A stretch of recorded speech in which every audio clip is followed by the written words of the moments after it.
నమస్తే నమస్తే. చూసుకోవచ్చు ఒక పక్కన చూస్తే మూడు పార్టీలు హోరాహోరీగా నడుస్తున్నాయి. ఈసారి జూబ్లీస్ నియోజకవర్గం నుంచి ఎవరు వస్తారంటే ఏం చెప్తారు?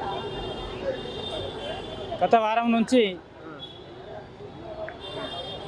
మేము ఇక్కడ చూసుకుంటే నవీన్ అన్న పేరు నవీన్ యాదవ్ వాళ్ళ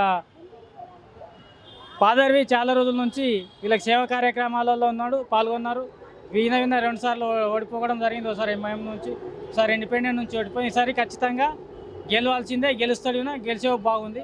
మినిమం 80,000 90,000 మెజార్టీతో గెలిచే అవకాశాలు ఉన్నాయి. ఎక్కడ చూసినా నవీన్ అన్న పేరు నస్తుంది.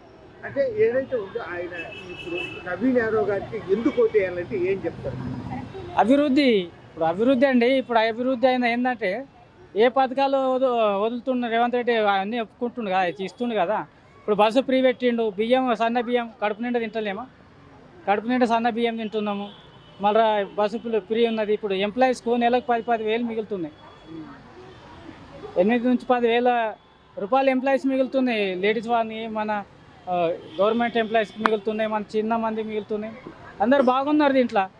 ఇప్పుడు టీఆర్ఎస్ ఏం చేసిందండి? ఉన్నోళ్ళకే పెట్టింది, లేని వాళ్ళకి ఎవరు పెట్టలేదు. లేనోడైండు, ఉన్నోడైండు. వాళ్ళే నింపు 10 సంవత్సరాల లోపల విధ్వంసం చేసిరు. మొత్తం గవర్నమెంట్ రాష్ట్రాన్ని విధ్వంసం చేసిరు. వాళ్ళు ఒక పక్కన చెప్తున్నారు ఏదైతే హైడ్రా పెట్టి ఇల్లు మేము కట్టితే వాళ్ళు ఇల్లు కూలగొట్టి ఇచ్చారు, అభివృద్ధి ఏం చేయలేదు. దానికి మీరేమో అది కూలగొట్టుడు కాదు, అది అభివృద్ధి. అది ఏదైతే వీళ్ళు చెప్తలేరు కానీ వీళ్ళ బినామీలు వీళ్ళే పెట్టుకున్నారు. వీళ్ళు బినామీలే చెరువులు కబ్జాలు చేసి వీళ్ళ బినామీలే అమ్ముకున్నారు. అంటే ఇప్పుడు గరీబ్ వాళ్ళు నష్టం అవుతారు అంటే వీళ్ళ దిక్కేలేదు, టీఆర్ఎస్ గవర్నమెంట్ దిక్కేలే నష్టం అవుతారు.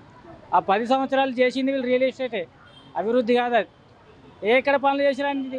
ఎవరికి డబుల్ బెడ్రూమ్లు ఇచ్చిరు, ఎవరికి రేషన్ కార్డులు ఇచ్చిరు, ఏ గరీబ్ అని చూసిరు? ఇప్పుడు